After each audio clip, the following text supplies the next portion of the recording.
I will tell you the ending first because it still tastes bitter in my mouth. The man trimming my hedges ended up cutting much deeper than my lawn, and my wife helped him sharpen the blade. I did not scream. I did not beg.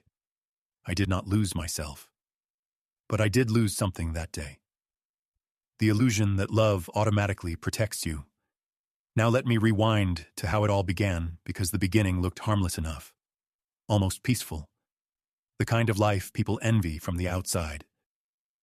I lived in a quiet house on a large property, the kind where mornings smell like wet grass and fresh coffee. My wife and I had routines instead of excitement, comfort instead of sparks. I thought that meant stability. I used to joke that nothing dramatic ever happened to people like us.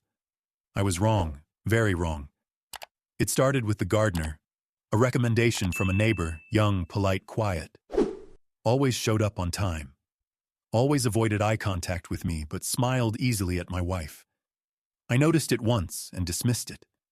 I noticed it twice and blamed my imagination. The third time I told myself I was being insecure. Because that is what reasonable men do. They explain away discomfort until it becomes a problem too large to ignore. My wife started changing small things, nothing obvious, different perfumes sometimes, longer walks around the yard when he was there, questions about how often the hedges needed trimming. I teased her about becoming an expert in plants. She laughed too quickly and said she was just bored. Bored is a dangerous word in a marriage. I did not know that then, or maybe I did and chose to ignore it. The house began to feel staged, like furniture arranged to impress strangers rather than comfort the people living inside it. Conversations became efficient instead of warm. How was your day? Fine? What is for dinner? Whatever is easy? And yet there was energy somewhere else. Laughter drifting through open windows, low voices near the tool shed, moments that stopped abruptly when I appeared. I remember standing in my kitchen one afternoon, watching them through the glass. Nothing inappropriate happening, just talking, smiling, sharing a space that used to be mine. I felt ridiculous feeling threatened by a man holding gardening shears, so I swallowed it. Then came the first lie I caught. Small and almost cute. She said he did not come that day, but the grass said otherwise. Fresh lines, clean edges, I asked casually. She shrugged and said, maybe he stopped by quickly. Her eyes did not meet mine. That was the moment something cold settled in my chest. Not anger, clarity, because lies do not shout, they whisper. And if you listen closely, they tell you everything. That night I barely slept, my mind replaying every ignored sign, every excuse I had gifted her. I realized this was not about him. It was about her choices and my silence. I promised myself I would not explode. I would observe. I would learn. Because if the ground beneath your life starts cracking, you either panic or you study the fault line. And I've always been a man who learns before he moves. I did not know yet how deep the betrayal went, or how strangely calm I would feel when I finally saw it clearly. But that calm was coming, slow and heavy like a storm you hear long before it arrives. The next days I became a quiet witness in my own life. I smiled when expected, nodded at the right moments, and stored every detail like evidence I hoped I would never need. The gardener kept coming twice a week, and my wife suddenly remembered appointments she had forgotten for years. She started being home exactly when he was there. Coincidence is convincing until it repeats itself too often. I began taking longer routes through the house just to pass by windows. Reflections became my allies. The glass door showed me things direct sight would have missed. Her posture when she talked to him, relaxed and open. The way she touched her hair without noticing. Gestures you do not perform for someone you barely know. One afternoon, I heard her laugh in a way I had not heard in months, light and careless. I remember thinking I should be jealous, but instead I felt curious, because jealousy clouds judgment and curiosity sharpens it. I asked myself a simple question. How far would this go if I stayed silent? The answer arrived sooner than expected. A storm rolled in one evening. Heavy rain, sudden thunder. The kind of weather that makes everyone rush indoors. I came home early that day, earlier than planned. My car tires crunching on gravel louder than usual. The house lights were on. the shed door slightly open. I parked and sat still for a moment, listening to the rain and my own breathing. Inside the house, everything looked normal at first glance. Shoes by the door, coats on hooks. Then I noticed the mud, fresh footprints leading down the hallway toward the back. I followed them calmly, like a man reading a book he already knows the ending to. The shed light was on. Rain tapping against the roof like impatient fingers. Voices inside low and close. I did not rush. I leaned against the doorframe and listened. Nothing explicit, just familiarity, shared jokes, a softness that did not belong to me anymore. When I stepped inside, they jumped apart too fast. That reflex tells you everything. My wife froze. The gardener dropped his gloves like they burned him. No one spoke for a second that felt longer than the marriage itself. Then she said something pointless about the rain and scheduling. I nodded, asked him if he needed anything else done. My voice steady. He shook his head and left without looking back. Rain swallowing him whole. My wife turned to me with a smile that tried to be normal and failed. I told her we would talk later. She agreed too quickly. That night we sat at the kitchen table like strangers negotiating a ceasefire. She said nothing happened. I said I believed her. Both statements untrue, but necessary, because the truth was still ripening, and I wanted it whole, not half-confessed. She went to bed early claiming a headache. I stayed up cleaning the kitchen already spotless. Sometimes men clean to avoid breaking things. Lying in bed later, I felt the distance between us like a physical space, wide enough for someone else to fit comfortably, and that is when I understood something important. Betrayal is rarely dramatic in the beginning. It is practical, convenient, dressed up as boredom and opportunity, and once you see that, you stop asking why and start asking what next. I fell asleep with a plan forming quietly. Not revenge, not confrontation, but understanding, because I needed to know who I was dealing with before I decided who I would be after this was over. From that night on, I lived with two versions of my wife, the one who poured coffee in the morning and asked if I slept well, and the one who avoided my eyes when her phone buzzed and smiled at messages she did not share. I answered politely and observed quietly. Because once you stop begging for honesty, you start seeing reality. The gardener became more confident. His truck parked closer to the house, his visits stretching longer than necessary.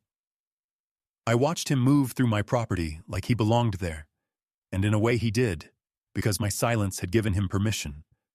My wife started humming again while cooking, a habit she had lost years ago. It felt like watching someone renovate your home for another person, changing colors and moods while you still paid the bills. I decided to test the truth gently. One evening over dinner, I mentioned cutting back on expenses and maybe letting the gardener go for a while. Her fork froze mid-air for half a second, barely noticeable but enough. She asked why, too quickly.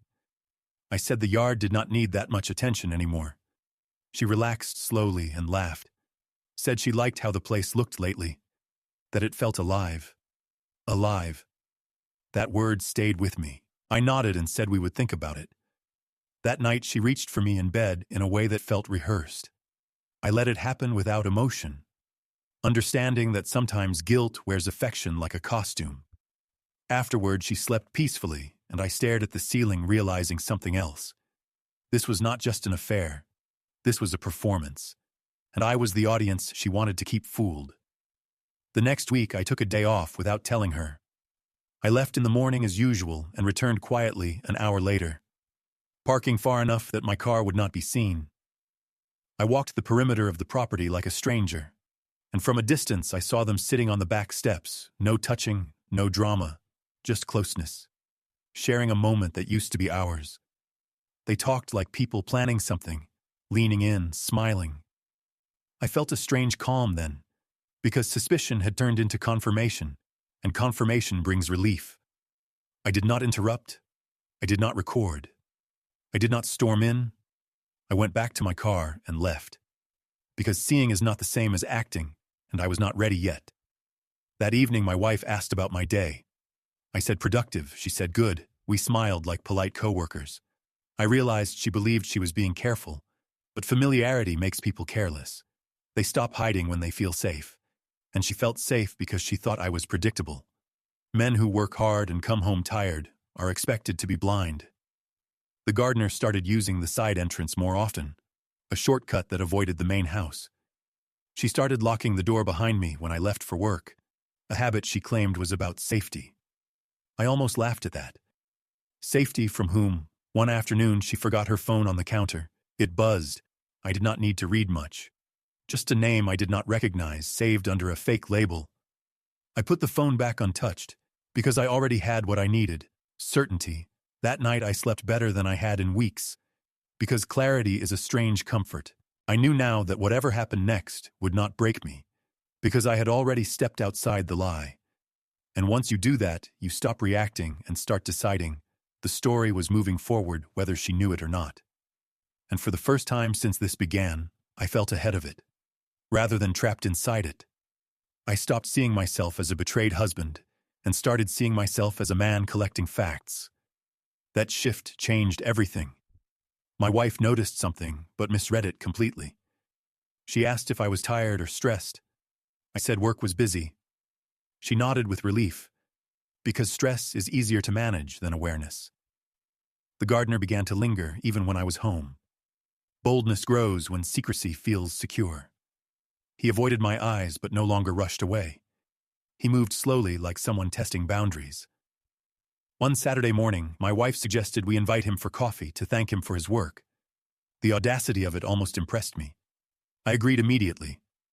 Her surprise flickered for a second. She had expected resistance, not cooperation. The three of us sat at the kitchen table, steam rising from mugs, polite conversation floating above something rotten. I asked him about his business, his plans, his future. He answered cautiously. At first, then relaxed. People love talking about themselves when they think they are winning. My wife watched us closely, laughing at the right moments, monitoring the temperature of the room. I saw then how skilled she had become at managing narratives. After he left, she said it felt nice to be friendly. I agreed, because friendliness reveals more than hostility ever could. Over the next weeks, I made small changes.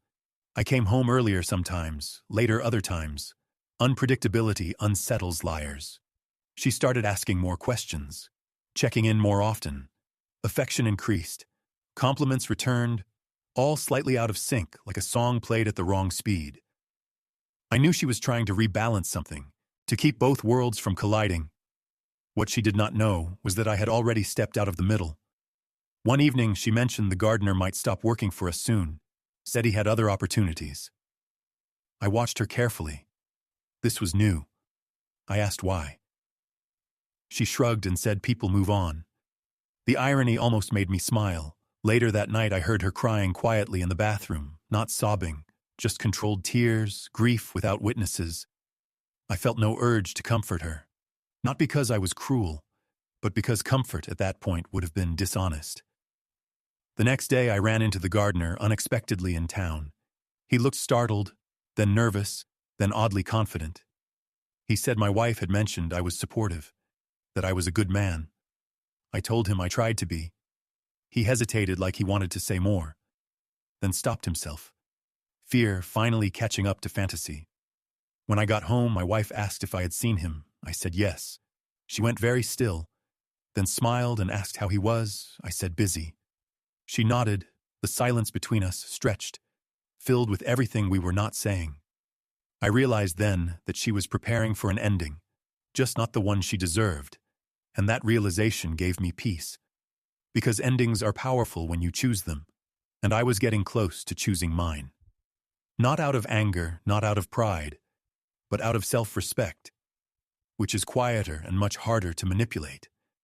I began planning conversations instead of confrontations, futures instead of reactions, because the real victory was not exposing her. It was leaving the situation without losing myself, and I was almost ready to do exactly that. I started imagining my life without explaining myself to someone who already knew the truth. And that imagination felt lighter than I expected. My wife grew more anxious as my calm deepened. She asked if I was happy, a question people ask when they are afraid of the answer. I said I was thinking. She said about what? I said about us. The word landed between us like a dropped glass. Not shattered yet, but close. She suggested a weekend away. Said we needed time. I agreed again, because time reveals intentions, not hides them. Before the trip, she canceled the gardener without telling me. I found out by accident when his truck stopped appearing, the yard growing wild in places she used to admire. She watched the empty driveway more than once, grief disguised as distraction. During the weekend, she tried to recreate old memories, old jokes, old warmth. But nostalgia cannot fix what honesty refused to protect. One night, she finally asked if I trusted her. I said trust is not something you ask for when it is healthy. She turned away and did not push further. Back home, the house felt different, quieter, like it knew something was ending. A few days later, she sat me down at the kitchen table. The same place where we once planned futures, she confessed without details, framed it as a mistake born from boredom and feeling unseen. I listened without interrupting, because interruptions are for arguments, not conclusions. When she finished, she waited for anger, for raised voice, for punishment. Instead, I thanked her for telling the truth and said I already knew. The shock on her face was real, finally real. I told her calmly that the betrayal was not the worst part. The worst part was how long she had watched me and chosen comfort over honesty. She cried then, openly, not controlled anymore. I did not comfort her, not out of cruelty but clarity. I told her I was leaving, not to punish her, but to protect myself. She asked if there was anything she could do. I said no because repair requires truth from the beginning, not at the end.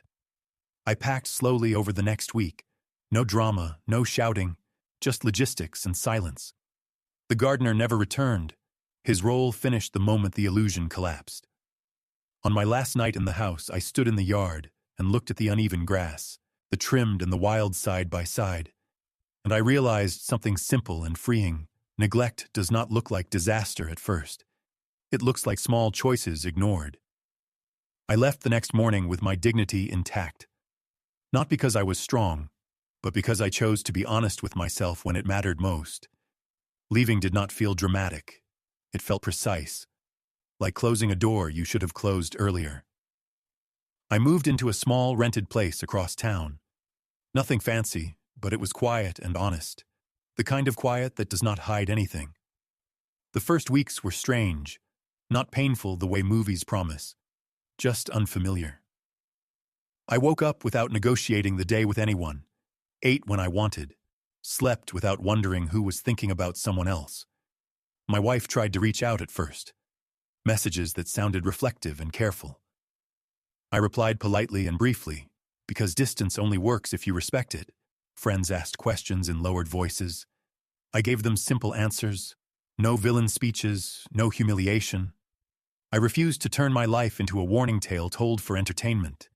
Inside, though, I was rebuilding something important, trust in my own perception.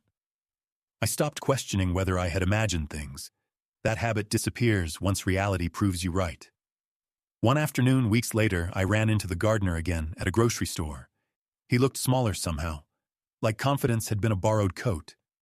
He nodded awkwardly and said he was sorry. I believed him in the limited way you believe people who apologize when the consequences arrive.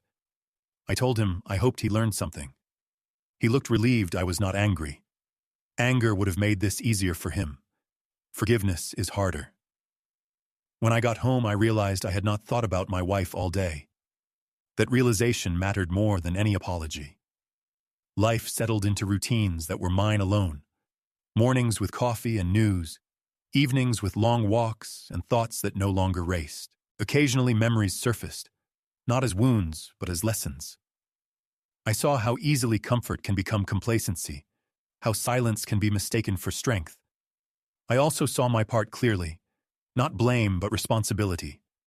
Love requires attention, but it also requires boundaries. I had provided one without the other, and that imbalance cost me time. Not my worth, my wife sent one final message months later saying she hoped I was happy. I replied that I was becoming happier, which felt more honest, because happiness is not a switch. It is a direction. I heard she moved away, started over somewhere new. I wished her well without needing to mean more than that. The yard at the old house would probably grow wild again, or be trimmed by someone else. It no longer mattered. What mattered was that I had stepped out of a story where I was slowly disappearing and written a new one where I was present again. The betrayal did not define me, my response did. And that response was calm, deliberate, and forward-looking, which turned out to be the strongest move I could have made. Time has a quiet way of proving who you really are after the noise fades. Months passed, and my life did not explode or collapse. It simply continued in a cleaner direction. I rebuilt routines without resentment. Work improved because my focus returned. Friendships deepened because I was present again. I noticed how much energy I had been spending maintaining a version of peace that was never real. Now peace required no maintenance, it just existed. Occasionally people asked if I would ever forgive her completely. I said forgiveness is not a destination. It is a decision you revisit until it becomes natural. I did not carry anger, not because she did not earn it, but because anger would have kept me tied to a chapter already closed. I learned that betrayal often feels personal, but is rarely about you. It is about someone choosing comfort over courage, secrecy over respect. I did not compete with the gardener, because there was never a competition. Anyone willing to take something hidden is already living smaller than they appear.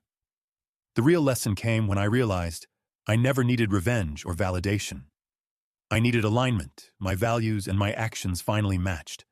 I trusted my instincts again, without suspicion or self-doubt. That alone felt like winning. One evening, as I walked through a park near my new place, I caught the smell of fresh-cut grass. The sound made me pause and smile at the irony. It no longer triggered bitterness. Just memory, and memory without pain is proof of healing. I understood then that the harsh truth from the beginning of this story was not that my wife cheated with a man who worked on our land. It was that I had almost abandoned my own ground, trying to keep everything tidy. I stopped doing that. I let what needed to grow, and what needed to end. My life did not become louder or more impressive. It became honest, and honesty has a strength that drama never will. If there is one thing I know now, it is this. When someone shows you who they are through small, repeated choices, believe them. And when you finally choose yourself, do it calmly, clearly, and without apology. That is not losing a marriage. That is reclaiming your future. And I walked into mine with my head up, steady steps, and no need to look back.